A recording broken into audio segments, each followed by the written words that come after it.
Hi students, Appleby Academy മറ്റൊരു video ക്ലാസ്സിലേക്ക് എല്ലാവർക്കും സ്വാഗതം. സോ ഇന്നത്തെ ക്ലാസ്സിൽ നമ്മൾ ഡിസ്കസ് ചെയ്യാൻ പോകുന്നത് സാമ്പിളിംഗ് എന്നുള്ള ഏരിയ ആണ്. സോ നമ്മളെ സംബന്ധിച്ചിടത്തോളം പേപ്പർ 1-ലും അതായത് ജനറൽ പേപ്പറിലും സബ്ജക്റ്റിലും ഒരേപോലെ പ്രാധാന്യമുള്ള അല്ലെങ്കിൽ രണ്ടിലും വരുന്ന ഒരു ടോപ്പിക്കാണ് സാമ്പിളിംഗ്. അവിടെ നമ്മൾ റിസർച്ചിൽ ഈ ഒരു ടോപ്പിക്ക് ഡിസ്കസ് ചെയ്യുന്നുണ്ട്. അതുപോലെ തന്നെ നമുക്ക് മെയിൻ സബ്ജക്റ്റിലേക്ക് വരുമ്പം സ്റ്റാറ്റിസ്റ്റിക്സ്, ക്വാണ്ടിറ്റേറ്റീവ് ടെക്നിക്സ് ഏരിയയിൽ നമ്മളിത് ഡിസ്കസ് ചെയ്യുന്നുണ്ട്. സോ അങ്ങനെയുള്ള ടോപ്പിക്കിന് നിങ്ങൾ കുറച്ച് കൂടുതൽ പ്രാധാന്യം കൊടുക്കേണ്ടതുണ്ട്. സോ വളരെ കൃത്യമായിട്ട് പഠിച്ചാൽ, വളരെ സിസ്റ്റമാറ്റിക് ആയിട്ട് നമ്മൾ പഠിച്ചു പോവുകയാണെങ്കിൽ നമുക്ക് ഉറപ്പായിട്ടും ക്രാക്ക് ചെയ്യാൻ പറ്റുന്ന ഒരു എക്സാമാണ് കേരള സെറ്റ് എക്സാം എന്ന് പറയുന്നത്. സോ വളരെ കൃത്യമായിട്ട് പഠിക്കുക എന്നുള്ളതാണ് നിങ്ങളിവിടെ ശ്രദ്ധിക്കേണ്ടുന്ന ഒരു കാര്യം. കൃത്യമായി പഠിക്കണമെങ്കിൽ എന്താണ് പഠിക്കേണ്ടുന്നത്, എങ്ങനെയാണ് പഠിക്കേണ്ടുന്നത് എന്നുള്ളതിനെക്കുറിച്ച് വളരെ വ്യക്തമായൊരു ധാരണ നിങ്ങൾക്ക് ഉണ്ടായിരിക്കണം. അതല്ലാത്ത പക്ഷം നമ്മൾ കുറേ കാര്യങ്ങൾ വാരി വലിച്ച് പഠിക്കുക എന്ന് പറയുന്നത് നമ്മളെ അൾട്ടിമേറ്റ്ലി നിങ്ങൾ കുറേ കഷ്ടപ്പെടുന്നുണ്ടായിരിക്കും. പക്ഷെ അൾട്ടിമേറ്റ്ലി നമ്മളതിലെ റിസൾട്ടിലേക്ക് എത്തിക്കണം എന്നില്ല. കാരണം നമ്മൾ വർക്ക് ചെയ്യാത്തതുകൊണ്ടല്ല, നമ്മൾ ശരിക്കുള്ള എന്താണ് പറയുക, ഒരു പ്രോപ്പർ പ്ലാൻ ഇല്ലാതെ അല്ലെങ്കിൽ ഒരു പ്രോപ്പർ മാർഗം ഏത് രീതിയിൽ പഠിക്കണം എന്നുള്ളത് മനസ്സിലാക്കാതെ പഠിക്കുമ്പോൾ നമുക്ക് ചിലപ്പോൾ വിചാരിച്ചൊരു റിസൾട്ടിലേക്ക് എത്താൻ പറ്റണമെന്നില്ല. അപ്പോൾ നമ്മൾ എന്താ ചെയ്യേണ്ടുന്നത്, ടോപ്പിക്ക് മനസ്സിലാക്കി, ക്വസ്റ്റ്യൻസ് വരുന്ന രീതി മനസ്സിലാക്കി സിസ്റ്റമാറ്റിക് ആയിട്ട് പഠിക്കാൻ ശ്രമിക്കണം. സോ അങ്ങനെ നിങ്ങൾക്ക് പഠിക്കാൻ പറ്റണമെങ്കിൽ നിങ്ങൾക്ക് കൃത്യമായ ക്വസ്റ്റ്യൻ പേപ്പർ അനാലിസിസും ടോപ്പിക് ഇമ്പോർട്ടൻ്റ് ഏതാണെന്നുള്ളത് മനസ്സിലാക്കാനും സാധിക്കണം എന്നുള്ളതാണ്. സോ അത് ഉറപ്പായിട്ടും കുറച്ച് ടൈം കൺസ്യൂമിങ് ആയിട്ടുള്ള പ്രോസസ്സാണ്. ഏതൊക്കെയാണ് ഇമ്പോർട്ടൻ്റ്, എങ്ങനെയൊക്കെയാണ് ക്വസ്റ്റ്യൻ ചോദിക്കുന്നത് എന്നുള്ളത് പല വർഷങ്ങളിൽ എടുത്തു വെച്ച് മനസ്സിലാക്കുക എന്നുള്ളത് ഉറപ്പായിട്ടും ഒരു ടൈം കൺസ്യൂമിംഗ് ആണ്. സോ ആപ്പിൾബി അക്കാഡമി ഈ പറയുന്ന പല വർഷങ്ങളിലെ ക്വസ്റ്റ്യൻ പേപ്പറിൻ്റെ കൃത്യമായിട്ടുള്ള അനാലിസിസിൻ്റെ ബേസിസിലാണ് നിങ്ങൾക്ക് ടോപ്പിക് വൈസ് ഇമ്പോർട്ടൻ്റ് ആയിട്ടുള്ള ഏരിയാസ് വളരെ കൃത്യമായിട്ട് ഡെലിവർ ചെയ്തു തരുന്നത്. സോ ആ ഒരു രീതിയിൽ വളരെ സിസ്റ്റമാറ്റിക് ആയിട്ട് ടോപ്പിക്സിൻ്റെ ഇമ്പോർട്ടൻസ് മനസ്സിലാക്കി പഠിക്കാനാണ് നിങ്ങൾ ആഗ്രഹിക്കുന്നതെങ്കിൽ ആപ്പിൾബി അക്കാഡമി നിങ്ങൾക്കൊരു ബെസ്റ്റ് ചോയ്സ് ആയിരിക്കും. വളരെ ഡീറ്റെയിൽഡ് ആയിട്ടുള്ള നോട്ട്സുകളും അതോടൊപ്പം പ്രീ റെക്കോർഡഡ് ക്ലാസ്സസും ഇതിനോടൊക്കെ പുറമേ നമുക്ക് ടെസ്റ്റ് പേപ്പർ സെഷൻസും LMS പ്ലാറ്റ്ഫോം ത്രൂ നമ്മൾ സ്റ്റുഡൻസിന് വേണ്ടി പ്രൊവൈഡ് ചെയ്യുന്നു എന്നുള്ളതാണ്. സോ ഇത് മതി നിങ്ങൾക്ക് കൃത്യമായിട്ട് എക്സാമിന് വേണ്ടുന്ന എല്ലാ റിസോഴ്സസും നിങ്ങൾക്ക് ഇവിടെ അവൈലബിൾ ആണ്. വളരെ ഈസി ആയിട്ട് നിങ്ങൾക്കത് കൃത്യമായി പഠിച്ച് മനസ്സിലാക്കി മാർക്ക് നല്ല രീതിയിൽ സ്കോർ ചെയ്യാവുന്നതേ ഉള്ളൂ എന്നുള്ളതാണ്. ഇനി ഇതിനൊക്കെ പുറമേ നമ്മൾ ഫ്രീ ആയിട്ട് ലൈവ് സെഷൻസ് പ്രൊവൈഡ് ചെയ്യുന്നുണ്ട്. സോ നിങ്ങൾക്ക് ഈ പറയുന്ന ടോപ്പിക് വൈസ് ഉള്ള ഇമ്പോർട്ടൻസും സിലബസ് വൈസ് ഉള്ള പ്രാധാന്യവും എല്ലാം അറിയാം. പക്ഷേ എങ്ങനെ പഠിക്കണം എന്നുള്ളത് മാത്രമേ ഒരു കൺഫ്യൂഷൻ ഉള്ളെങ്കിൽ ഉറപ്പായിട്ട് നിങ്ങൾക്ക് ആപ്പിൾബി അക്കാഡമിയുടെ ഫ്രീ ലൈവ് സെഷനിൽ ജോയിൻ ചെയ്യാം. സോ അതിനായിട്ട് താഴെ കാണുന്ന നമ്പറിൽ, വാട്സപ്പ് നമ്പറിൽ വാട്സപ്പ് ഗ്രൂപ്പിലേക്ക് ജോയിൻ ചെയ്യുക. സോ നമുക്ക് എങ്ങനെ പഠിക്കണം എന്നുള്ളൊരു ധാരണ അതുകൂടി ലഭിക്കും എന്നുള്ളതാണ്. സോ നമുക്കേലും ഇന്നത്തെ ടോപ്പിക്കിലേക്ക് വരാം. It's sampling. സോ സാമ്പിളിംഗ് എന്നുള്ളൊരു ടോപ്പിക്ക് പഠിക്കാൻ നമുക്ക് ആദ്യം ഈ ടോപ്പിക്കിൽ നിന്ന് ചോദിച്ചാൽ ജൂൺ 2024 ക്വസ്റ്റ്യൻ നോക്കാം. Snowball sampling is an example of dash sampling. So വളരെ ബേസിക് ക്വസ്റ്റ്യൻ ആണ്. സ്നോബോൾ സാമ്പിളിംഗ് എന്ന് പറയുന്നത് ഏത് സാമ്പിളിംഗ് കാറ്റഗറിയിലാണ് വരുന്നത് എന്നുള്ളതാണ് ചോദ്യം. Probability, mixed, non probability, data, coding. So വളരെ സ്പെസിഫിക് ആയിട്ട് നമുക്ക് ഈ ടോപ്പിക്കിലേക്ക് തന്നെ പോകാം. So probability and non probability. So probability സാമ്പിളിങ്ങിനെ ബേസിക്കലി നമ്മൾ ഈ രീതിയിലാണ് ക്ലാസിഫൈ ചെയ്യുന്നത്. Simple random sampling, stratified random sampling, systematic sampling, cluster sampling and multi stage sampling. Non probability സാമ്പിളിംഗിൽ purpose sampling, convenience sampling, snowball sampling, quota sampling. So ഇപ്പോൾ തന്നെ നമുക്ക് ആ ഒരു ബേസിക് ക്ലാസിഫിക്കേഷൻ നിങ്ങൾക്ക് കിട്ടിയിട്ടുണ്ടായിരിക്കും. ബട്ട് സ്റ്റിൽ നമുക്കതിനെക്കുറിച്ച് പറഞ്ഞു പോകാം. സോ നമ്മളോട് സ്നോബോൾ സാമ്പിളിംഗ് ആയിട്ട് ബന്ധപ്പെട്ടിട്ടായിരുന്നു ക്വസ്റ്റ്യൻ. സോ വളരെ ഡീറ്റെയിൽ ആയിട്ട് നമ്മൾ നോൺ പ്രോബബിലിറ്റി സാമ്പിളിങ്ങിനെ കുറിച്ചിട്ടായിരിക്കും ഡിസ്കസ് ചെയ്യുക. പക്ഷേ ഇതുപോലെ തന്നെ പ്രോബബിലിറ്റി സാമ്പിളിംഗ് കൂടി പഠിക്കാനായിട്ട് നിങ്ങൾ ശ്രദ്ധിക്കുക. Okay, so what is this random sampling? Random സാമ്പിളിങ്ങിനെ നമ്മൾ പ്രോബബിലിറ്റി സാമ്പിളിംഗ്, റെപ്രസെൻറ്റേറ്റീവ് സാമ്പിളിംഗ്, ഇങ്ങനെ പല പേരുകൾ വിളിക്കാറുണ്ട്. സോ ഈ ഒരു ടൈപ്പ് ഓഫ് സാമ്പിളിങ്ങിൽ അതായത് പോപ്പുലേഷനിൽ നിന്നാണല്ലോ നമ്മൾ സാമ്പിൾസിനെ ചൂസ് ചെയ്യുന്നത്. സോ എല്ലാ സാമ്പിൾസിനും സെലക്ട് ചെയ്യപ്പെടാനുള്ള സാധ്യത ഈക്വൽ ആയിരിക്കും എന്നുള്ളതാണ്. ഇപ്പോൾ ജസ്റ്റ് ഇപ്പം നിങ്ങളുടെ എല്ലാവരുടെയും പേര് ഒരു പേപ്പറിൽ എഴുതി ഞാൻ ഒരു ബോക്സിൽ ഇടുകയാണെങ്കിൽ ഇതിലെല്ലാവരുടെയും പേര് സെലക്ട് ചെയ്യപ്പെടാനുള്ള സാധ്യത ഒരുപോലെയാണ്, റൈറ്റ്? അപ്പോൾ ഇതിനെയാണ് നമ്മൾ റാൻഡം സാമ്പിളിംഗ് അല്ലെങ്കിൽ പ്രോബബിലിറ്റി സാമ്പിളിംഗ് എന്ന് പറയുന്നത്. എല്ലാവരെയും, അതായത് ആരെ കിട്ടും നമുക്ക് മുൻകൂട്ടി നിശ്ചയിക്കാൻ പറ്റില്ല. ആർക്ക് വേണമെങ്കിലും ആ ഒരു സാമ്പിളായിട്ട് മാറാം. അത് എല്ലാവർക്കും ഈക്വൽ ചാൻസ് ആണ് എന്നുള്ളതാണ്. അങ്ങനെ ഒരു ഈക്വൽ ചാൻസ് ഇല്ലാത്ത സിറ്റുവേഷനെയാണ് നമ്മൾ നോൺ റാൻഡം സാമ്പിളിംഗ് അല്ലെങ്കിൽ നോൺ പ്രോബബിലിറ്റി സാമ്പിളിംഗ് എന്നൊക്കെ പറയുന്നത്. അവിടെ എല്ലാവർക്കും ഒരേ സാധ്യത കിട്ടില്ല.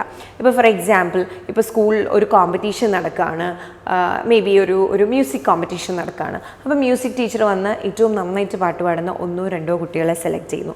ഇവിടെ എല്ലാവരും ഒരേപോലെയാണോ? എല്ലാവർക്കും ഒരേ സാധ്യതയാണുള്ളത്? അല്ല, ആ ഒരു പരിപാടിക്ക് ഏറ്റവും അനുയോജ്യം എന്ന ടീച്ചർ വിചാരിക്കുന്ന ഒരാളെയാണ് സെലക്ട് ചെയ്യുന്നത്.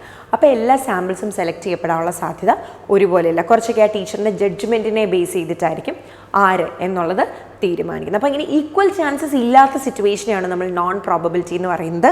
ഈക്വൽ ചാൻസ് ഉള്ളതിനെയാണ് നമ്മൾ പ്രോബബിലിറ്റി സാമ്പിളിംഗ് എന്ന് പറയുന്നത്. ഓക്കെ, സോ നമ്മൾ ഡിസ്കസ് ചെയ്യാൻ പോകുന്നത് ഈ നോൺ റാൻഡം സാമ്പിളിംഗ് അല്ലെങ്കിൽ നോൺ പ്രോബബിലിറ്റി സാമ്പിളിങ്ങിനെ കുറിച്ചിട്ടാണ്. So the first one is convenience sampling. പേര് പറയുന്ന പോലെ തന്നെ അത് റിസർച്ചറിൻ്റെ കൺവീനിയൻസിനെ ബേസ് ചെയ്തിട്ടാണ്.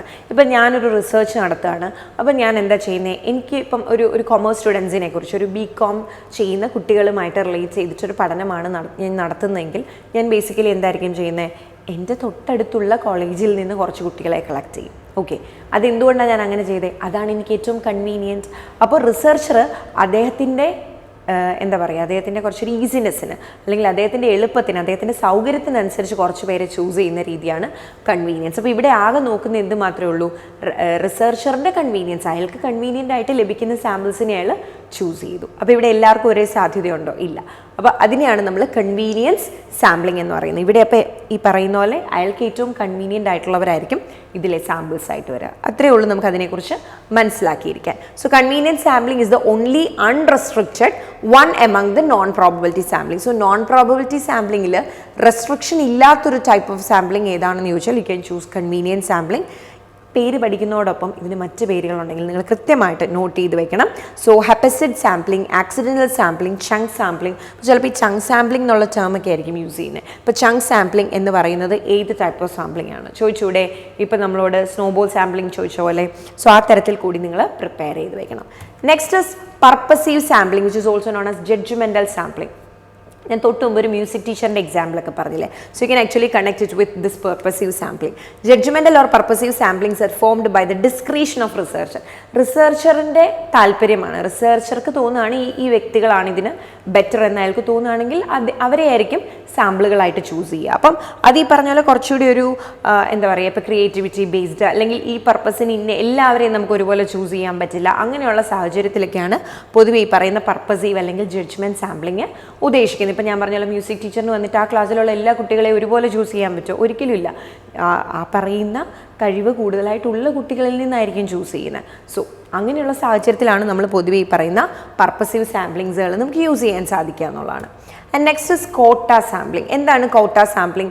Under this method, the items of the population are subdivided into various groups and then a quota is fixed. So first of all, നമ്മളൊരു quota, ഇപ്പോൾ എന്താ പറയുക, നമ്മൾ ടോട്ടൽ പോപ്പുലേഷനിൽ നമ്മൾ പറയണം നമ്മൾ ചൂസ് ചെയ്യാൻ പോകുന്നതിൽ ഒരു 60% പുരുഷന്മാരും 40% സ്ത്രീകളുമായിരിക്കണം. അപ്പോൾ ഇങ്ങനൊരു കോട്ട നമ്മൾ ഫിക്സ് ചെയ്ത് വെച്ചിട്ടുണ്ടെങ്കിൽ നമ്മളിനി നടത്തുന്ന സെലക്ഷൻ അല്ലെങ്കിൽ നമ്മുടെ സാമ്പിൾസ് ഇതുപോലെയായിരിക്കണം. അതായത് ഞാൻ എത്ര സെലക്ട് ചെയ്യുന്നോ അതിൽ 60% പുരുഷന്മാരും 40% സ്ത്രീയുമായിരിക്കും. അപ്പോൾ ഈ കോട്ട നമ്മൾ നേരത്തെ ഫിക്സ് ചെയ്യും.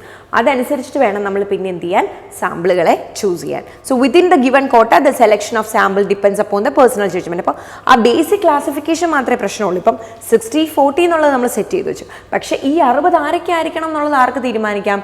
റിസർച്ചർക്ക് തീരുമാനിക്കാം. അവിടെ അദ്ദേഹത്തിനൊരു ഫ്രീഡം ഉണ്ട്. പക്ഷേ ഈ പറയുന്ന ബേസിക് ക്ലാസിഫിക്കേഷൻ എന്ന് പറയുന്നത് പ്രീഫിക്സ്ഡ് ആണ് എന്നുള്ളതാണ്. Okay, then snowball sampling. Snowball സാമ്പിളിങ്ങിന് മറ്റ് പല പേരുകളുണ്ട്. Network sampling, chain referral sampling, reputational sampling. ഈ ടൈപ്പ് ഓഫ് സാമ്പിളിംഗ് പൊതുവെ യൂസ് ചെയ്യുന്നത് റിസർച്ചർക്ക് അദ്ദേഹത്തിന് വേണ്ടുന്ന സാമ്പിൾസിനെ കണ്ടെത്താൻ കുറച്ച് ബുദ്ധിമുട്ടാണ്, അല്ലെങ്കിൽ ആ കാറ്റഗറിയിലുള്ള ആൾക്കാരെ കിട്ടാൻ കുറച്ച് ബുദ്ധിമുട്ടാണ് എങ്കിൽ അപ്പോൾ യൂസ് ചെയ്യുന്ന ഫോമാണ് സ്നോബോൾ സാമ്പിളിംഗ്. സ്നോബോൾ എങ്ങനെയാണ്? അതിങ്ങനെ ഉരുണ്ടുരുണ്ട് പോകും തോറും അത് വലുതായി വരുമല്ലേ. സോ ആ ഒരു ഫോമാണ് ഇവിടെ ഉദ്ദേശിച്ചിരിക്കുന്നത്. മേ ബി റിസർച്ചർക്ക് അറിയാവുന്ന ഒരു 2 പേരെ ആയിരിക്കും. സോ അയാൾ ആ 2 പേരെ ചൂസ് ചെയ്യും ആൻഡ് അവരോട് പറയും നിങ്ങൾക്ക് അറിയാവുന്ന ആൾക്കാരെ ഒന്ന് റെക്കമെൻഡ് ചെയ്യണമെന്ന്. സോ അങ്ങനെ ആ എന്താ പറയുക, ഒരു ചെയിൻ എന്ന് പറയുന്നത് വളരെ വലുതാകും എന്നുള്ളതാണ്. സോ ഇത് കണ്ടോ, ഈ വ്യക്തി 2 പേരെ റെക്കമെൻഡ് ചെയ്തു. സോ അവരിൽ നിന്ന് വീണ്ടും 3 പേരെ കിട്ടി. സോ അങ്ങനെ ഈ പറയുന്ന ഒരു സാമ്പിൾ എന്തായിരിക്കും, വളരെ വലിയൊരു സാമ്പിൾ ഫോമിലേക്ക് മൂവ് ചെയ്യും എന്നുള്ളതാണ്. So that is snowball sampling. അപ്പം ഈ പറയുന്ന സാമ്പിൾസിനെ നമുക്ക് കണ്ടുപിടിക്കാൻ ബുദ്ധിമുട്ടുള്ളപ്പോൾ നമ്മൾ യൂസ് ചെയ്യുന്ന ഫോം ഓഫ് സാമ്പിളിംഗ് ആണ് സ്നോബോൾ സാമ്പിളിംഗ്. അപ്പോൾ ആ സിറ്റുവേഷൻ എന്താണ്, അതിനുള്ള മറ്റ് പേരുകൾ എന്താണ്, ഇതൊക്കെയാണ് നമ്മൾ നോട്ട് ചെയ്ത് വെച്ച് പഠിക്കേണ്ടത്. Okay, so coming back to a question, snowball sampling is an example of dash type of sampling. So വളരെ ഡയറക്റ്റ് ആയിട്ടുള്ള ക്വസ്റ്റൻ ആണ്, നമ്മൾ ഓൾറെഡി അതിൻ്റെ ക്ലാസിഫിക്കേഷൻസ് ഡിസ്കസ് ചെയ്താണ്. So correct answer for this question is option C, non probability sampling. So നിങ്ങൾക്ക് ഈ ഒരു ടൈപ്പിൽ എല്ലാ ടൈപ്പ് ഓഫ് സാമ്പിളിങ്ങിൽ നിന്നും വേണമെങ്കിൽ ക്വസ്റ്റ്യൻ പ്രതീക്ഷിക്കാവുന്നതാണ്. അപ്പോൾ നിങ്ങൾ പ്രത്യേകം ശ്രദ്ധിക്കേണ്ട കാര്യം, നമ്മൾ പലതരത്തിലുള്ള പേരുകൾ സാമ്പിളിങ്ങിന് പറയുന്നുണ്ട് അല്ലേ. അപ്പോൾ അങ്ങനത്തെ ടേമുകൾ കൂടി, ഇപ്പോൾ ചങ്ക് സാമ്പിളിംഗ് എന്നൊക്കെ ഉപയോഗിച്ചാൽ അത് ഏത് ടൈപ്പ് ഓഫ് സാമ്പിളിംഗ് ആണ് അല്ലെങ്കിൽ ഏത് സാമ്പിളിംഗ് ആണ് എന്നുള്ളത് കൂടി നിങ്ങൾ ഓർത്ത് വയ്ക്കണം. കാരണം നമ്മൾ റെഗുലർ ആയിട്ട് യൂസ് ചെയ്യുന്ന വേർഡായിരിക്കും നമ്മുടെ മനസ്സിൽ കൂടുതലും കിടക്കുന്നത്. അപ്പോൾ ഇങ്ങനെയുള്ളതിനെ നമ്മൾ ഒഴിവാക്കാനായിട്ട് പാടില്ല, അതുകൂടി പ്രത്യേകം നോട്ട് ചെയ്ത് പഠിക്കാനായിട്ട് ശ്രമിക്കണം. സോ ഈ ഒരു തരത്തിൽ ഈ ഒരു ടോപ്പിക്കിനെ കൃത്യമായിട്ട് പഠിക്കാനായിട്ട് ശ്രമിക്കുക. So I hope this video will help you for your preparation. Thank you and happy learning.